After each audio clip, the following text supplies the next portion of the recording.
Hello दोस्तों, स्वागत है आपका अपने YouTube channel education study hub पर। दोस्तों, आप सभी को गुरु पूर्णिमा की हार्दिक शुभकामनाएं।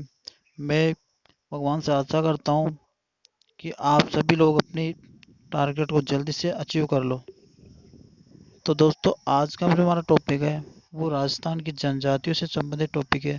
यहाँ से आप हर एग्जाम में कोई सा भी एग्जाम लो, चाहे वो राजस्थान पुलिस हो, पटवार हो या एक्सवाइजेड कोई सा भी एग्जाम, यहाँ से एक ना क्वेश्चन जरूर पुट होता है। और जो क्वेश्चन पुट होता है उसका टाइप 3 प्रकार से होता है। या तो वो पूछता है किस राजस्थान में उस चीज का क्षेत्रफल लेता है, किस जनजाति कौन से क्षेत्र में सर्वाधिक पाई जाती है। या फिर वो पूछता है कि सबसे बड़ी जनजाति कौन सी है, सबसे छोटी कौन सी है। या फिर पूछेगा वो कि इनमें कौन सी प्रथाएं प्रचलित है। तो दोस्तों, बिना किसी समय गवाए शुरू करते हैं हम आज का वीडियो। तो सबसे बड़ी जो पहली जनजाति अपनी है वो है भील जनजाति। तो भील जनजाति राजस्थान की सबसे प्राचीन जनजाति है। दोस्तों, कंफ्यूजन क्वेश्चन यहाँ पर यह है कि अगर वो पूछे कि राजस्थान की सबसे प्राचीन जनजाति कौन सी है तो भील जनजाति आ जाएगी। और अगर मान लो वो पूछ ले कि राजस्थान की सबसे बड़ी जनजाति कौन सी है, तो यहाँ पर बच्चा कंफ्यूज हो जाता है, क्योंकि उसको ये पता होता है कि भील अगर सबसे प्राचीन जनजाति है तो शायद सबसे बड़ी जनजाति भी यही होगी। लेकिन यहाँ पर एक गलत होता है, क्योंकि जो सबसे बड़ी जनजाति है ना वो होती है मीणा। क्योंकि सर्व अगर मात्रा में बात की तो सर्वाधिक मीणाएं राजस्थान में पाए जाते हैं। और राजस्थान में बात की जाए तो जयपुर में मीणा पाए जाते हैं। तो बात करते हैं भील जनजाति की। तो भील जनजाति के बारे में बताते हैं कि सबसे प्राचीन जनजाति है। तो ये माना जाता है कि सिकंदर ने जब विनांडर के जरिए भारत पर हमला किया तो उस दौरान सिव जनपद, वर्तमान का मेवाड़, का शासन भील राजाओं के हाथों में था। भील जनजाति ने मुख्य रूप से दक्षिण राजस्थान पर शासन किया। तो बात करते हैं भील जनजाति से संबंधित प्रमुख तथ्यों के बारे में। तो अगर क्वेश्चन आए कि भीलों को वनपुत्र किसने कहा था, तो कर्नल जेम्स टोड ने भीलों को वनपुत्र कहा था। भील की उत्पत्ति भील से हुई है, जिसका अर्थ है कमान। और आगे ना यहाँ पर क्वेश्चन की सबसे प्राचीन जनजाति है। और इसका जो क्षेत्र है ना वो दक्षिण राजस्थान है, जैसे बांसवाड़ा, डूंगरपुर, उदयपुर, और सर्वाधिक उदयपुर में पाई जाती है। चित्तौड़गढ़ जिलों में निवास करती है। दूसरी सबसे बड़ी जनजाति पहले आ जाएगी, सबसे बड़ी जनजाति मीणा, और दूसरे नंबर के भील जनजाति। और बात की जाए सबसे प्राचीन जाति भील है। तो इसकी प्रथा ये, इस जनजाति के बड़े गांवों को पाल तथा छोटे गांवों को फला कहा जाता है। पाल का नेता मुखिया ग्रामपति कहलाता है। तो इसके बाद में तो अटक क्या होता है, किसी भी एक ही पूर्वज से उत्पन्न गोत्रों को भील जनजाति में अट्टा कहते हैं। इसके बाद में तो कू, तो भीलों को घरों को कू कहा जाता है। टापरा, तो भीलों के घरों को टापरा भी कहते हैं। तो कू और टापरा में कोई अंतर नहीं है, दोनों ही सेम सी है। इसके बाद है झुमटी, ये दाजिया। तो आदिवासियों द्वारा मैदानी भागों को जलाकर जो कृषि की जाती है उसे झुमटी कहते हैं। तो यहाँ पर एक क्वेश्चन ये बन रहा है कि मान लो अगर इसमें बताया है कि मैदानों को जलाकर जो कृषि करती है उसे झुमटी कहते हैं। और अगर मान लो क्वेश्चन यही पुट हो जाए कि जंगलों को काट कर जो कृषि की जाती है उसे क्या कहते हैं, तो उसको कहते हैं सॉरी झुमके कृषि। वालरा कृषि कहते हैं, स्थानांतरित कृषि कहते हैं। और यहाँ पर झूमटी है तो झूमटी मैदानों को जलाकर की जाती है। चेमाता, बीलों द्वारा पहाड़ डालों पर की जाने वाली कृषि को चेमाता कहते हैं। फिर आ गया था गमेती, बीलों के गाँव के मुखिया को गमेती कहते हैं। तो यहाँ पे पहले क्वेश्चन क्या था अपना कि पाल और गांव, तो गांव के मुखिया को फला, और यहाँ पे क्या कहते हैं, गमेती कहते हैं। तो भील कैसे ने रात के चढ़ी हुई केसर को पानी पीकर कभी झूठ नहीं बोलते। ये प्रथा है इनमें कि अगर मान लो कोई अपराध कर दिया है किसी ने, तो ये आपका जो मुखिया होता है ना वो केसर यात्री जी के ले जाता है इनको, और वहाँ पर जो चढ़ाया जाता है पानी वगैरह, जल वगैरह, तो उसको पिला दिया जाता है। और माना जाता है कि जब ये पी लेते हैं ना उसको, तो ये कभी भी झूठ नहीं बोलते हैं। उसके बाद है देपाड़ा, भील जनजाति के लोग जो तंग धोती पहनते हैं उसको देपाड़ा कहते हैं। पोत्या, तो सफेद सापा जो सिर पे पहनते हैं, पोत्या। यहाँ पर कंफ्यूजन क्वेश्चन ये है कि अगर मान अपनी पोता होता है तो अपने बेटे के लड़के को पोता कहते हैं, यहाँ पर पोत्या। तो सफेद भीलों के अंदर जो कुछ कहा जाता है कि जो सिर पे सफेद सापा पहना जाता है उसको पोत्या कहा जाता है। कई बार बच्चा फिर क्वेश्चन कंफ्यूज होता है, तो अपने को कंफ्यूजन नहीं होना है, बस जो ना वो क्वेश्चन को पढ़ना और उस हिसाब से आंसर देना। इसके बाद में आती है पीरिया, भील जाति में विवाह के अवसर पर दुल्हन जो पीले रंग का जो लहंगा पहनती है उसे पीड़ा कहते हैं। और अपने भी कि जो पीले रंग के ओढ़नी पहनते हैं उसको पीला कहते हैं। बस फर्क इतना है, यहाँ पर ब्याह का अवसर में पहना जाता है और अपने वैसे पहन लेते हैं किसी भी शादी समारोह में। तो लाल रंग की साड़ी को सिंदूर कहते हैं। भराड़ी, अभी भराड़ी क्या है, तो विवाह के अवसर पर जिस लोक देवी का भित्ति चित्र बनाया जाता है उसे भराड़ी कहते हैं। ये दीवारों पर बनाया जाता है मकान के। फायरो, तो फायरो जनजाति का उपकरण घोष है। जब भी इनमें युद्ध होता है तो फायरो बजाया जाता है, इनके एक यंत्र होता है उसको बजाते हैं तो माना जाता है, जैसे कि अपने यहाँ पर ढोल की शुरुआत चार शुरुआत होती है। तो फिर टोटम भील जनजाति के लोग टोटम की पूजा करते हैं। तो टोटम मतलब कुल देवता। ये लोग झूम कृषि करते हैं आगे ना यहाँ पर, कि झूम कृषि करते हैं जंगलों को जलाकर। अब दूसरे जब जनजाति है तो सेकंड जनजाति अपनी आती है मीणा जनजाति। तो मीणा जनजाति का शाब्दिक अर्थ है मछली, अर्थात मीणा मीन धातु से बना है। अब आगे सबसे बड़ी जनजाति, तो मीणा सबसे बड़ी जनजाति है। सबसे अधिक मीणा जयपुर में और सवाई माधोपुर उदयपुर आदि जिलों में निवास करते हैं। मीणा पुराण, इसके रचयिता कौन है, आचार्य मुनि मनर सागर। तो वो क्वेश्चन आ जाएगी मीणा पुराण के रचयिता कौन है, तो इसका रचयिता आ जाएगा आचार्य मुनि मनर सागर। फिर लोकदेवी, तो मान क्वेश्चन आता है कई बार कि मीणाओं की लोकदेवी कौन है, तो जीर्ण माता, रेवासा सीकर। तो ये जिसका मंदिर बना हुआ है रेवासा सीकर में, तो ये जो रेवासा है ना, ये खारे पानी की झील है जो सीकर में स्थित है। नाता प्रथा, इस प्रथा में स्त्री अपने पति बच्चों को छोड़कर दूसरे पुरुष से विवाह कर लेती है, इसलिए इसे नाता प्रथा कहते हैं। मीणा जनजाति के मुख्यतः दो वर्ग है। प्रथम वर्ग जमींदारों का तथा द्वितीय वर्ग चौकीदारों का। तो जमींदार है वो तो कृषि कार्य का करते हैं, तो चौकीदार ना, तो प्राचीन काल में वो चोरी का काम करते थे, इसलिए इसको दो वर्गों में बांटा गया। मीणा जनजाति 24 खॉप में विभाजित है। क्वेश्चन आ जाए कि मीणा जनजाति कितने खॉप में विभाजित है, तो आंसर क्या होगा ना, जो तो मीणा जनजाति 24 खॉप में विभाजित है।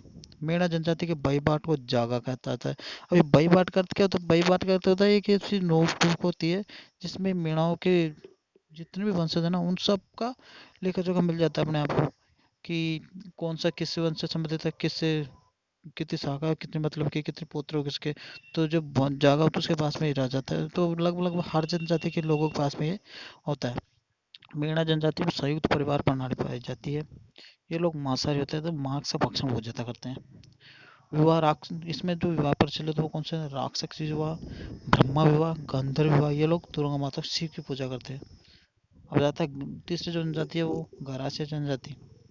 तो गरासिया जनजाति के बारे में जानते हैं। गरासिया जनजाति अपने को चौहान राजपूतों का वंशज मानती है, तथा इनकी पूजा चौहानों से हुई है। ये लोग शिव, दुर्गा और भैरव की पूजा करते हैं।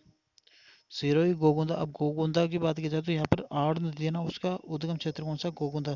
तो ये उदयपुर पड़ता है। और पाली वर्तमान में इसको पाली कहते हैं, जिलों में निवास करती है। तो क्वेश्चन आए कि गरासियन जाति की सर्वाधिक निवास करती है, तो सिरोही, गोगुंदा और पाली में। सौरे, जिन कोटे में ग्रास से अपने अनाज का भंडारण करते हैं उसे सौरे कहते हैं। अब कोटे किससे कहते हैं, तो आपने क्या है, हम चलो भाषा में कोटी को भी जो कुआ था उसको कोटी कहते हैं, लेकिन यहाँ पर कोटी का अर्थ वो नहीं है। कोटी का अर्थ होता है मकान रखने का जो स्थान है, यानी घर के अंदर एक बड़ा कमरा होता है जिसको कोटी कहते हैं। हूरे, व्यक्ति की मृत्यु होने पर स्मारक बनाते हैं उसे हूरे कहते हैं। फिर आता है सैलोत, तो मुखिया को सैलो कहते हैं।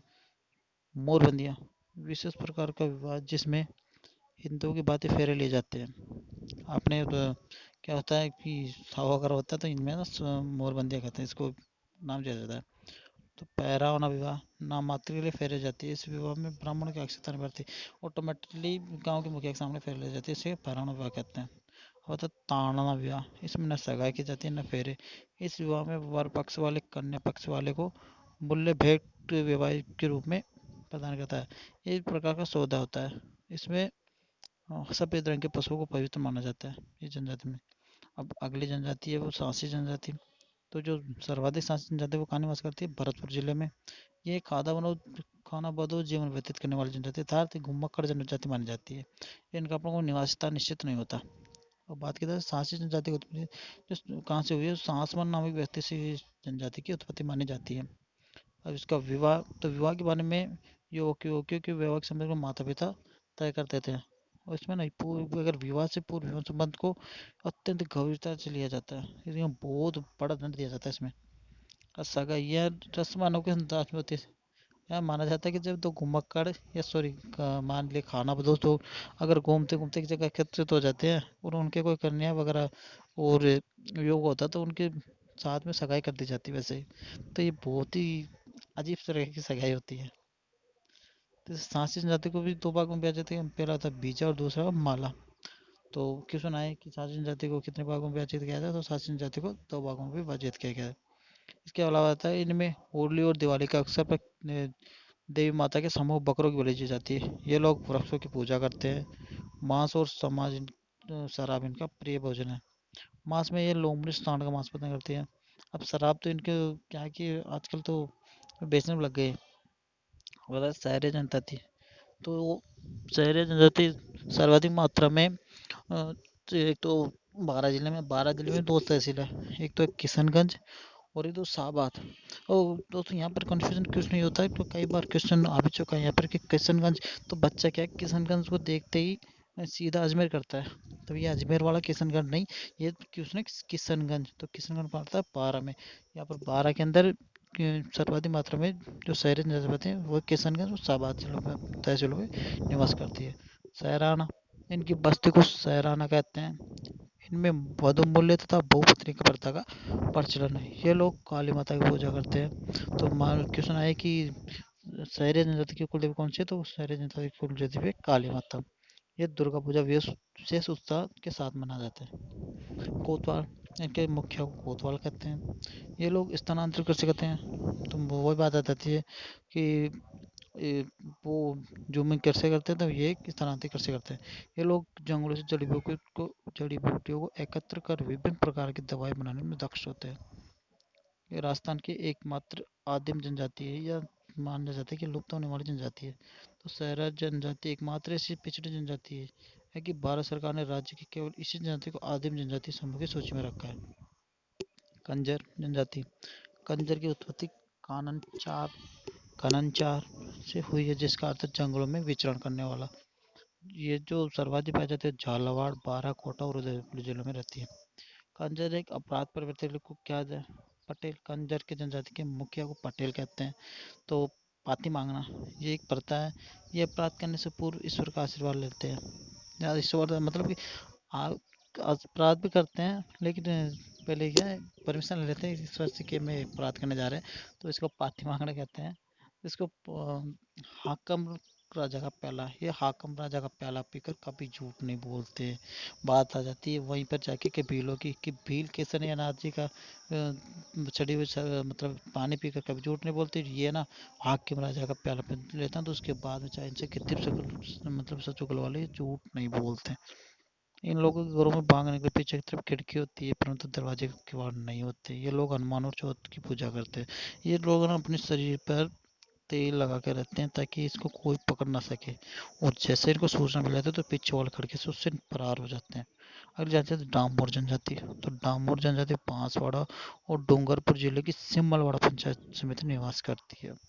मुखिया, तो डामोर जनजाति के मुख्य के पंचायत का मुखिया होता है, तो इसको मुखी को कहते हैं कि तुम मुखिया ना, तो उसको मुखी कहते हैं। ये लोग अंधविश्वास से अधिकतर होते हैं कि देवी देवता को बहुत ज़्यादा मानते हैं। ये लोग मांस और शराब के काफ़ी शौकीन होते हैं। आगे जनजाति कथोड़ी जनजाति, यह जनजाति उदयपुर जिले की कोटली तहसील, बारां जिला और दक्षिण पश्चिम राजस्थान में निवास करती है। इन लोगों का मुख्य व्यवसाय है खीर के वृक्षों से कत्था तैयार करना। तो कथोड़ी जनजाति का व्यवसाय क्या हो गया, ये कत्था तैयार करना। ये बंदर का मांस खाते हैं। कालवी जनजाति मुख्य व्यवसाय सांप पकड़ना। इन जनजाति के लोग सपेरे होते हैं। ये सांप का खेल दिखा अपना पेट भरते हैं। राजस्थान का कालबेलिया नृत्य यूनेस्को की विरासत सूची में पारंपरिक छाऊ नृत्य गुलाबो मुख्य नृत्यांगना इसकी। तो माना जाता है कि जब अपने प्रधानमंत्री जवाहरलाल नेहरू थे तो उस टाइम पर गुलाबो नृत्य ने एक नृत्य किया था काल्पनिक नृत्य, उसके कारण को विश्व प्रसिद्ध ख्याति मिली, उसको यूनेस्को में दर सूची में शामिल किया गया। तो दोस्तों कैसा लगा वीडियो, इसको कमेंट में करके ज़रूर बताइएगा। और अपने चैनल को लाइक और सब्सक्राइब जरूर कर दो यारो, क्योंकि आप जब कमेंट करते हो ना हमें मोटिवेशन मिलता है ताकि बच्चों को अच्छा वीडियो मिल सके। और अगर कमेंट करोगे अपनी समस्या बताओगे, हम और भी अच्छे अच्छे वीडियो आपके सामने लेके आएंगे। तो please guys like share comment करना ना भूले, और चैनल को सब्सक्राइब कर दो यार, ताकि आपको नई नई वीडियो मिलती रहे। और बेल आइकन को जरूर दबा दिया करो ताकि जो नई वीडियो मिले तो उसका सबसे पहले नोटिफिकेशन आपको मिल जाए। नमस्कार, धन्यवाद।